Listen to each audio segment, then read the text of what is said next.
residue.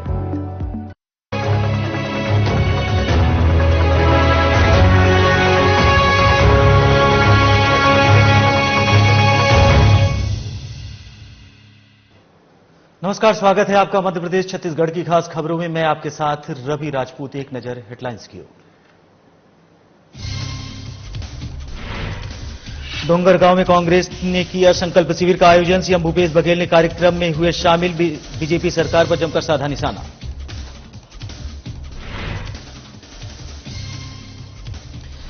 Arang विधानसभा में आगामी चुनाव को लेकर हुई बैठक में पूर्व केंद्रीय मंत्री रविशंकर प्रसाद ने लिया हिस्सा। कांग्रेस सरकार को उखाड़ फेंकने का लिया संकल्प।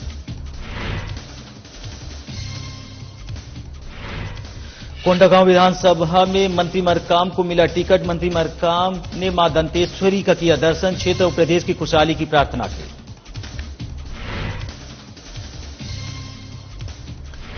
झाबुआ में आगामी चुनाव को लेकर पुलिस प्रशासन अलर्ट। अवैध शराब के खिलाफ पुलिस की बड़ी कार्रवाई। 4 पहिया वाहन समेत लाखों की शराब जब्त।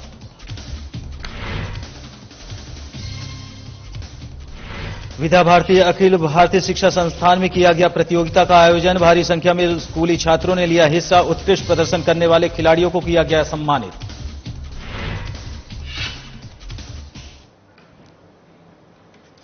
बढ़ते हैं खबरों की ओर, जहां छत्तीसगढ़ में विधानसभा चुनाव का बिगुल बज चुका है और 7 नवंबर और 17 नवंबर को प्रदेश में मतदान होने वाले हैं।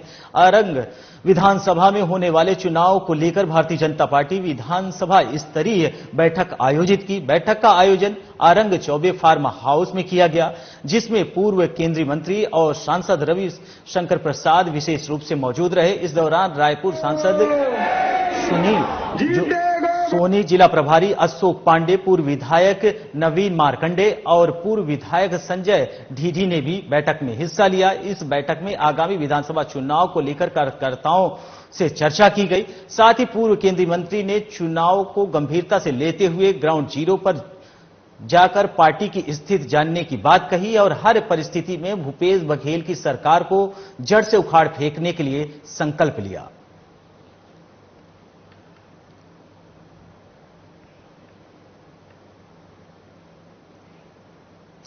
बढ़ते हैं अगली खबर की ओर, जहां छत्तीसगढ़ के पूर्व पीसीसी अध्यक्ष और मंत्री मोहन मरकाम ने पार्टी से टिकट की घोषणा होने के बाद बस्तर की आराध्य देवी मां दंतेश्वरी जी के दर्शन किए।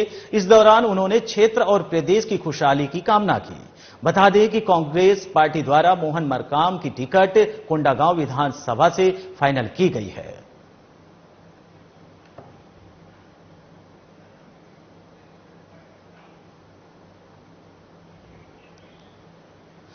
वहीं डोंगरगांव में विद्या भारती अखिल भारतीय शिक्षा संस्थान में प्रतियोगिताओं का आयोजन किया गया, जिसमें जिला स्तर, संभाग स्तर, प्रांत और क्षेत्र स्तर पर विविध प्रतियोगिताओं में खिलाड़ियों ने हिस्सा लिया। उत्कृष्ट प्रदर्शन करने वाले खिलाड़ियों को विद्यालय के द्वारा सम्मानित किया गया। वहीं विद्यालय के मीडिया प्रभारी जितेंद्र कुमार वैष्णव और खेल प्रभारी सोहन यदु ने जानकारी देते हुए बताया कि विद्या भारती शिक्षा संस्थान द्वारा आयोजित प्रतियोगिताओं में खिलाड़ियों ने हिस्सा लेकर नगर और स्कूल को गौरवान्वित किया है।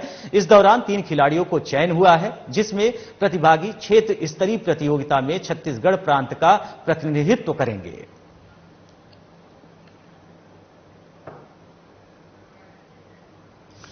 वहीं आपको बता दें कि डोंगरगांव में खेल का आयोजन किया गया और जिसके बाद खिलाड़ियों ने प्रतिभाग किया। वहीं डोंगरगांव में विद्या भारती अखिल भारतीय शिक्षा संस्थान में प्रतियोगिताओं का आयोजन किया गया, जिसमें जिला स्तर, संभाग स्तर, प्रांत और क्षेत्र स्तर पर विविध प्रतियोगिताओं का आयोजन किया गया, जिसमें खिलाड़ियों ने हिस्सा लिया। वहीं उत्कृष्ट प्रदर्शन करने वाले खिलाड़ियों को विद्यालय के द्वारा सम्मानित किया गया। विद्यालय के मीडिया प्रभारी जितेंद्र कुमार वैष्णव और खेल प्रभारी सोहन यदु ने जानकारी देते हुए बताया कि विद्या भारती शिक्षा संस्थान द्वारा आयोजित प्रतियोगिताओं में खिलाड़ियों ने हिस्सा लेकर नगर और स्कूल को गौरवान्वित किया है। इस दौरान 3 खिलाड़ियों का चयन हुआ है, जिसमें प्रतिभागी क्षेत्र स्तरीय प्रतियोगिताओं में छत्तीसगढ़ प्रांत का प्रतिनिधित्व करेंगे। आपको बता दें कि इन खिलाड़ियों को प्रतिनिधित्व करने का मौका मिला है, जिसमें 3 खिलाड़ियों का चयन किया गया है। वहीं उत्कृष्ट प्रदर्शन करने वाले खिलाड़ियों को विद्यालय के द्वारा सम्मानित भी किया गया है। आपको बताते चले कि विद्यालय के मीडिया प्रभारी जितेंद्र कुमार वैष्णव और खेल प्रभारी सोहन यदु ने जानकारी देते हुए बताया कि विद्यालय भारतीय शिक्षा संस्थान द्वारा ये प्रतियोगिता का आयोजन किया गया है, जिसमें खिलाड़ियों ने बढ़ चढ़कर हिस्सा लिया है। विद्यालय में हमारे यहाँ विज्ञान, वैदिक गणित, योग आदि दिनचर्या, नैतिक शिक्षा, इंग्लिश स्पोकन की क्लासें ली जाती है। हम सभी इन विषयों पर उत्तीर्ण होकर विजय प्राप्त किए हैं। मैं सरस्वती शिशु मंदिर विद्यालय में पढ़ता हूँ। चूँकि यहाँ पढ़ाई के साथ साथ खेल, बौद्धिक, वैदिक गणित, स्पोकन इंग्लिश, अन्य कई गतिविधियाँ होती हैं जो क्षेत्र विभाग स्तरीय, विभाग से प्रांत स्तरीय, प्रांत से क्षेत्रीय स्तरीय में कराई जाती है, जो हमारे लिए बहुत ही लाभदायक है। जो आगे आने, मैं अपने छोटे भाइयों को एक ही मैसेज देना चाहूँगा, किस्मत उन्हीं की साथ देती है जो मेहनत करता है। आज हमारे विद्यालय सरस्वती शिशु मंदिर डोंगरगांव में उत्कृष्ट विद्यालय पुरस्कार वितरण समारोह हुआ, जिसमें विद्या भारती की योजना के अंतर्गत हमारे प्रिय बहनों में 58 स्वर्ण पदक, 25 रजत पदक एवं विभिन्न प्रतियोगिताओं में उन्होंने भाग लिया। साथ ही साथ हमारे प्रिय बहनों ने विज्ञान मेला, जिला स्तरीय बौद्धिक खेलकूद, विज्ञान एवं खेल की प्रतियोगिताओं में एथलेटिक्स में प्रिय बहनों ने भाग लिया, जिसमें हमारे विद्यालय से गुलेश पटेल विज्ञान मॉडल प्रतियोगिता क्षेत्र में उन्होंने द्वितीय स्थान प्राप्त किया। साथ ही साथ हमारे विद्यालय के प्रिय मुकेश पटेल कक्षा 12 कृषि विभाग में पढ़ने वाले प्रिय के द्वारा क्षेत्र स्तर में प्रथम स्थान प्राप्त करके अखिल भारतीय स्तर में चयन हुआ है।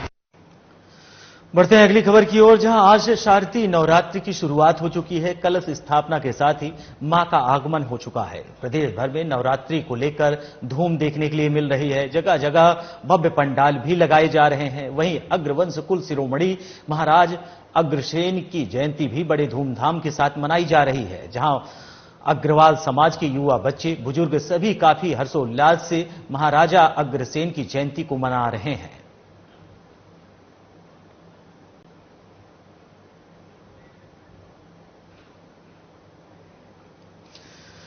वहीं आपको बता दें कि नवरात्रि की शुरुआत हो चुकी है, जिसको लेकर अब लोगों में जगह जगह माता की मूर्ति स्थापित हो चुकी है। आपको बता दें कि मां शारदीय नवरात्र की शुरुआत होते ही कलश स्थापना के साथ ही मां का आगमन हो चुका है। प्रदेश भर में नवरात्रि को लेकर धूम देखने के लिए मिल रही है। जगह जगह भव्य पंडाल लगाए जा रहे हैं। वहीं अग्रवंश कुल शिरोमणि महाराज अग्रसेन की जयंती भी बड़े धूमधाम के साथ मनाई जा रही है। आपको बता दें कि अग्रवाल समाज के द्वारा महाराजा अग्रसेन के जयंती को लेकर खासा उत्साह है। बच्चे हो, बुजुर्ग हो, सभी बड़े ही हर्षोल्लास के साथ महाराजा अग्रसेन की जयंती को मना रहे हैं। वहीं आज से ही मां शारदीय नवरात्र की शुरुआत हो चुकी है, जिसको लेकर कलश स्थापना की गई। उसके बाद जगह जगह माता की मूर्ति स्थापित की गई, जिससे देश भर में अलग अलग जगहों पर लगातार आज माता की पूजा अर्चना की जा रही है, लोग प्रार्थना कर रहे हैं। वहीं आपको बता दें कि प्रदेश भर में नवरात्रि को लेकर लोगों में अलग अलग धूम है। माता की पूजा कर फूल, कलश समेत तमाम चीजें की जा रही है। वहीं माता को प्रसन्न करने के लिए लोग अलग अलग तरीके से पूजा प्रार्थना कर रहे हैं। यह आज हमारे अग्रवंश के पितामह व भगवान श्री अग्रसेन जी महाराज का इनके 5147वीं जयंती के उपलक्ष्य में उनके अकल्पनीय, अविश्वसनीय और अतुलनीय एक सिद्धांत था, एक ईंट और एक रुपया, जो उन्होंने अपने शासनकाल में चलाया था। उस सिद्धांतों को हम वर्तमान में कैसे चरितार्थ करें को सोचकर हमने उस सिद्धांत के तहत और वर्तमान में हमने इसका समाधान निकाला है इस प्रकार से कि हमारे संज्ञान में जो भी विषय आता है निर्धनता की, तो हम तत्काल उस स्थल पर पहुंचकर उस व्यक्ति को हर तरह की मदद करते हैं और उनके उज्जवल भविष्य के बारे में सोचते हुए आज हमने यह 50-50 की 2 एफडी, एक ग्राम 50-50 हजार की 2 एफडी एक ग्राम पैतेंडी के परिवार को दे रहे हैं और एक परसदा के परिवार को दे रहे हैं। अग्रवाल बंधुओं से जो भी मिला है बहुत धन्यवाद देना चाहूँगा। क्या मिला, किस परिवार को मिला है? ये हमारे दो बच्चियां हैं ग्राम परिषदा के, संजना और गोमती, जिनके माता पिता दोनों नहीं हैं, और उनको 50,000 का जो सहयोग दिया जा रहा है, बहुत ही अच्छा कार्य है और धन्यवाद। वहीं खबर रिसाली से है, जहां बीजेपी प्रत्याशी ललित चंद्राकर रात के समय वोट मांगने पहुंचे। इस दौरान बीजेपी प्रत्याशी ललित चंद्राकर आचार संहिता का उल्लंघन करते हुए नजर आए। वहीं बीजेपी प्रत्याशी ने रिसाली मरोदा में कार्यक्रम आयोजित किया गया और कार्यकर्ताओं व आम लोगों के बीच चुनाव का मंत्र फूंकते नजर आए। अब देखना होगा कि आचार संहिता का उल्लंघन करने वालों पर चुनाव आयोग क्या कार्रवाई करता है।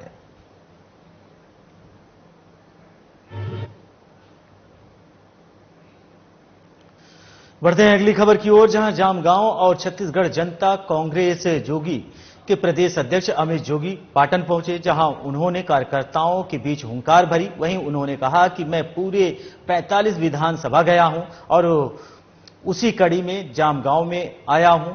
लोगों से जो प्यार मिला है और हमारे पिताजी को जो लोग प्यार देते थे, वो प्यार दुलार आज मुझे मिल रहा है। 23 वर्षों से पाटन में चाचा भतीजा का पिक्चर चल रहा है, जिससे लोग परेशान हो गए हैं और अब जनता परिवर्तन चाहती है। अपने प्रचार अभियान की शुरुआत पाटन क्षेत्र, जो मुख्यमंत्री श्री बघेल जी का क्षेत्र है, वहां से करी। आज दोबारा मैं इस बीच 45 विधानसभाओं में गया हूं, कार्यकर्ता सम्मेलन हुए हैं। जितना प्यार लोग मेरे पिताजी स्वर्गीय अजीत जोगी जी को देते थे, उनको देखने आते थे, सुनने आते थे, उतना ही प्यार वो उनके बेटे को दे रहे हैं। पाटन में एक संदेश तो स्पष्ट रूप से जा रहा है कि मुझको बदलाव चाहिए, मुझको बदला चाहिए। मेरे पिताजी का जो लगातार अपमान करते रहे, उसका बदला। परम पूज्य बाबा गुरु घासीदास का जो अपमान किया, उसका बदला। आदिवासियों की जमीनें जो लगातार हड़पते रहे, उसका बदला। जो अति पिछड़ा वर्ग के लोग हैं, उनके साथ जो शोषण किया है, नौजवानों के साथ जो ठगी करी है, महिलाओं के साथ जो शराबबंदी के नाम पे वादा खिलाफी की है, गरीबों के नाम पर जो पेंशन के नाम पर जो ठगी की है, ये जो ठगेश बघेल की सरकार 5 साल चली है, उसको बदलना भी है। वहीं छत्तीसगढ़ में 2 चरणों में यानी 7 और 17 नवंबर को चुनाव होने हैं। प्रथम चरण में 7 नवंबर को 20 सीटों पर वोट डाले जाएंगे। इसी चरण में 7 तारीख को नारायणपुर विधानसभा में मतदान होगा, जिस सीट पर बीजेपी की ओर से पूर्व मंत्री केदार कश्यप मैदान में है। हमारे नारायणपुर ब्यूरो विजय साहू ने पूर्व मंत्री केदार कश्यप से मुलाकात की। आइए देखते हैं कि पूर्व मंत्री ने क्या कुछ कहा है। देखिए, नारायणपुर में जो भी माइंस चल रहे हैं, उस माइंस का समुचित लाभ वहां के स्थानीय लोगों को मिलना चाहिए, चाहे रोजगार का मामला हो, चाहे वहां पर डेवलपमेंट का मामला हो। उन मामलों को लेकर के कोई कोताही नहीं होनी चाहिए, जो कोताही आज कांग्रेस की सरकार कर रही है। आप लोहा तो निकाल रहे हो, लेकिन वहां के लोगों को दे क्या रहे हो? गड्ढे। वहां के लोगों को क्या दे रहे हो? धूल। वहां के अभी मैं गया था तो वहां देखा पूरी धान की फसल खराब हो चुकी है और ये लोग अभी उनका सामना करने की स्थिति में नहीं है। हम आएंगे तो उनको हम रोजगार देंगे, हम आएंगे तो वहां पर जो स्वास्थ्य सुविधा है, शिक्षा है, ये जो अधोसंरचना का निर्माण है, जो भी हम वहां पर सुविधा की बात है, उन सुविधाओं को हम विस्तार करते हैं। चाहे वो ओरछा हो, चाहे वो कोंडागांव से नारायणपुर हो, चाहे नारायणपुर से अंतागढ़ हो, चाहे इधर हमारा बासु रोड हो, सारे रोड तो खत्म हो चुके हैं। रोड तो है ही नहीं, वहां तो कट्टे ही है पूरे। और कांग्रेस के नेताओं को ये दिखता नहीं है। कांग्रेस के लोग चाहते नहीं कि हमारे नारायणपुर का समुचित विकास हो सके।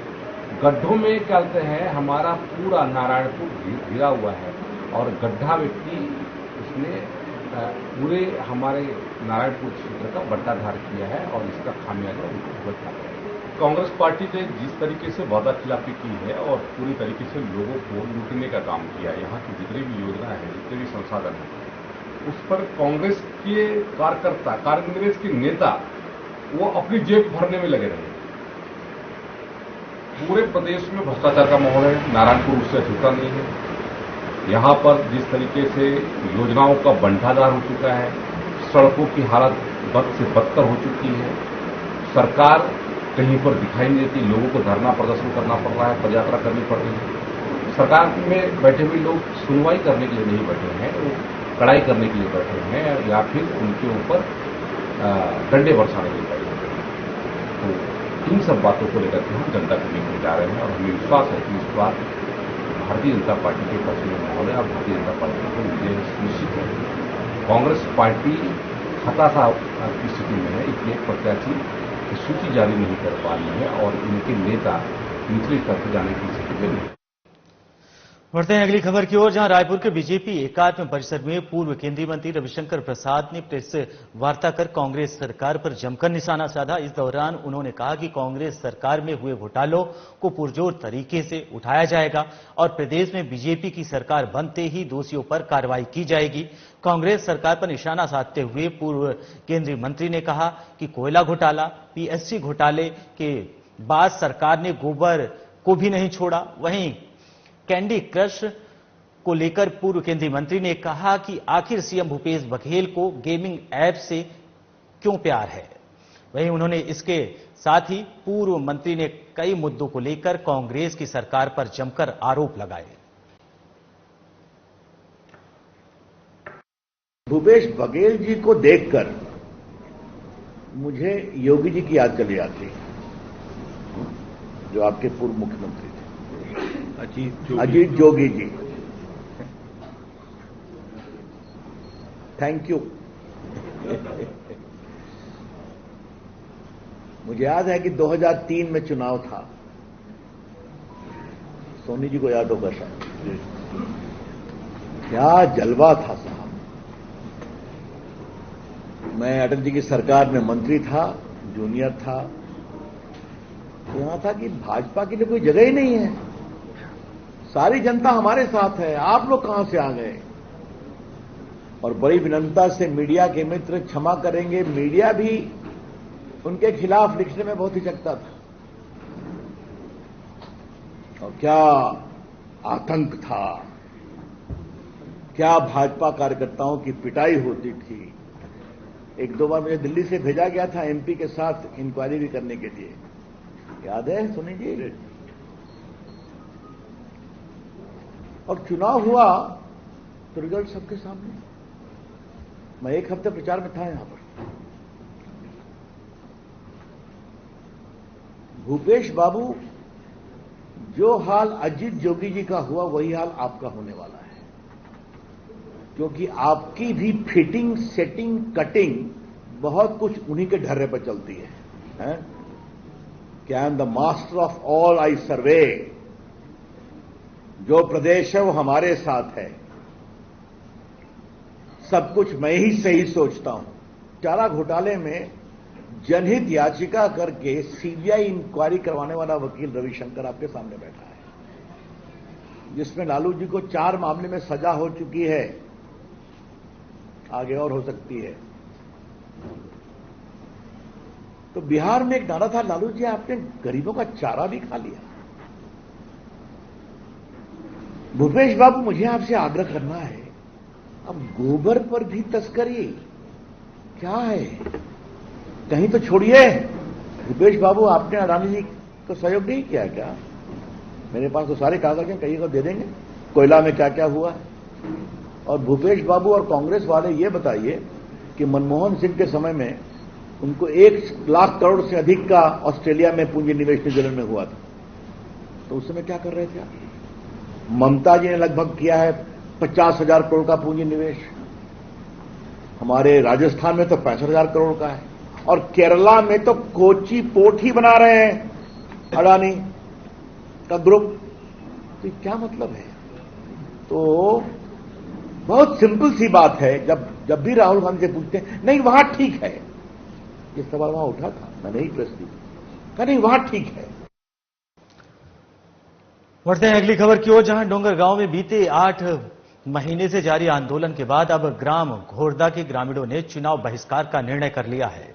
गुरुवार को इस संबंध में ग्राम में आयोजित सामूहिक बैठक के बाद चुनाव बहिष्कार का निर्णय लिया गया और गांव में चुनाव को लेकर आने वाले नेताओं और अधिकारियों, कर्मचारियों को प्रवेश की मनाही संबंधी बोर्ड भी चस्पा कर दिया गया। आपको बता दें कि ग्राम घोड़दा में लाइम स्टोन खदान को बंद करने का विरोध ग्रामवासी बीते 8 महीने से कर रहे हैं। मामले में लगातार वाद विवाद की स्थिति भी बनी रहती है, परंतु अब तक आचार संहिता प्रभावशाली हो गई। ऐसे में ग्रामवासियों के द्वारा बैठक कर चुनाव के बहिष्कार का निर्णय लिया जाना प्रशासन के परेशानी का सबब बन गया है।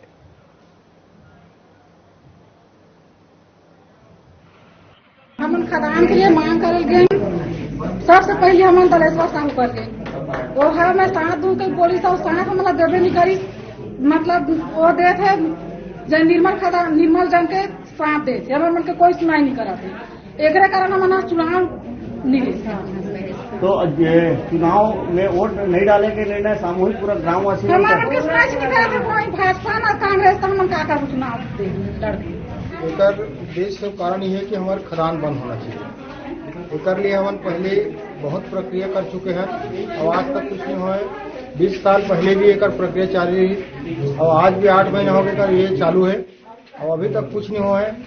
न तो शासन कुछ करत है, न मतलब जनप्रतिनिधि भी कोई ये नहीं है, आश्वासन नहीं देते थे। और यही हमारे ये है कि हमला जब तक खदान बंद हुई हमारी लड़ाई चालू रही। एक वजह से हम आज चुनाव बहिष्कार करा था। हमारा विषय यह है कि निर्मल चंद जय द्वारा जो संचालित खदान है पूर्ण रूप से बंद किया जाए, क्योंकि यहाँ पर्यावरण नष्ट हो रहा है, घास दूधी नष्ट हो रहा है, घर में उसके ब्लास्ट के कारण से ये घर हिल रहा है, पत्थर उठ करके घर में आ रहे हैं जिसमें दहशत है।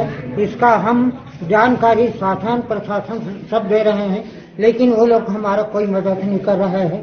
और निर्मल चंद द्वारा हमारे ऊपर FI दर्ज करा रहे हैं, लेकिन हम लोग जाते हैं तो हाँ पुलिस विभाग द्वारा हमारा कोई मदद नहीं करता। लीज ले ओला भी संपूर्ण रूप से बंद किया जाए और खदान ला भी पूरा रूप से संपूर्ण रूप से बंद किया जाए और उनमें हफ्ता 40-50 फूल लगा के ब्लास्टिंग भी करे जाते। ब्लास्टिंग के कारण हमारे गांव पूरा हिल चुके हैं और पूरा 25-30 घर दरार भी आ चुके हैं। कई घर तो ऐसे रात का घटना हो जाते कि कभी ईटा गिर जाते, कभी पत्थरा गिर जाते और कभी रात भी काल के मतलब दुर्घटना होए के भी संभावना है। अगर इनमें कोई दुर्घटना होते तो पूरा जवाबदारी शासन प्रशासन के रही, हमारे गाँव वाले के नहीं रहा है।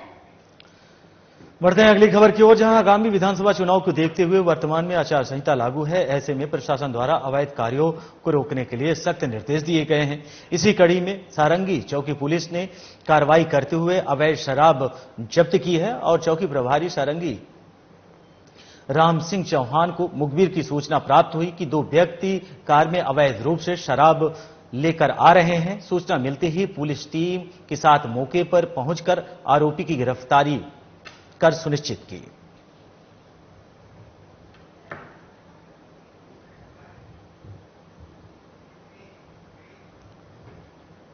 बढ़ते हैं अगली खबर की ओर, जहां रायपुर में अग्रवाल सभा कोटा मोहल्ला समिति द्वारा अग्रसेन जयंती का आयोजन किया गया, जिसमें कोटा के सभी अग्रवाल समाज के लोगों ने बढ़ चढ़कर हिस्सा लिया। इस दौरान विभिन्न प्रतियोगिताओं का भी आयोजन किया गया, जिसमें भारी संख्या में बच्चों ने हिस्सा लिया। कार्यक्रम में बच्चों ने पौराणिक कथाओं पर नृत्य प्रस्तुत किए। आपको बताते चले कि जिसमें सभी कलाकारों की पुरस्कृत भी किया गया।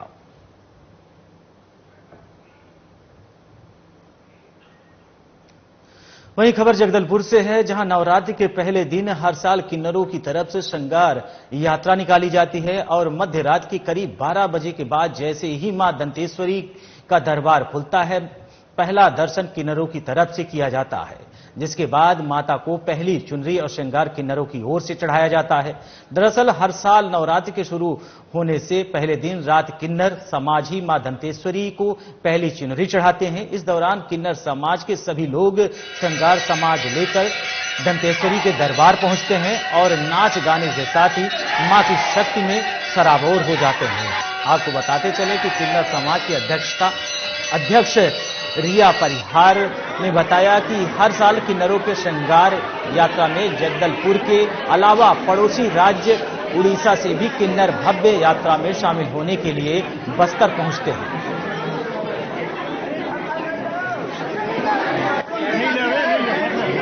कि जैसे कि हमारे जो व्यापारी संघ है, जिनका कमाई धमाई में बरकत नहीं होता, उनका कमाई धमाई में बरकत हो, जिसके यहाँ बाल बच्चे नहीं होते उसके यहाँ बाल बच्चे हों, जिसके शादी ब्याह का शहनाई नहीं बजता उसके यहाँ शादी ब्याह का शहनाई बजे, सभी के घर में सुखी समृद्धि आए। इसलिए हम लोग दंतेश्वरी माई को सुहागन का जोड़ा चढ़ाते हैं। पूरे किन्नर समाज, हमारे बस्तर के ही नहीं अन्य जगहों से भी पूरे हमारे किन्नर समाज के लोग आते हैं और हम लोग सभी मिलकर पूजा प्रतिष्ठान करते हैं और अखंड ज्योत प्रज्वलित करके 21 दिन का निर्जला उपवास रखते हुए 2 दुल्हनों को तैयार करके मां दंतेश्वरी को सुहागन का सबसे पहला जोड़ा चढ़ाते हैं, ताकि हमारे जितने भी बस्तर संभाग के लोग हैं वो सारे सुखी रहें और सबके यहाँ बाल बच्चे की किलकारी हो और सभी के शादी ब्याह की भी शहनाइयां बजे। फिलहाल इस बुलेटिन में हमारे साथ इतना ही। नमस्कार।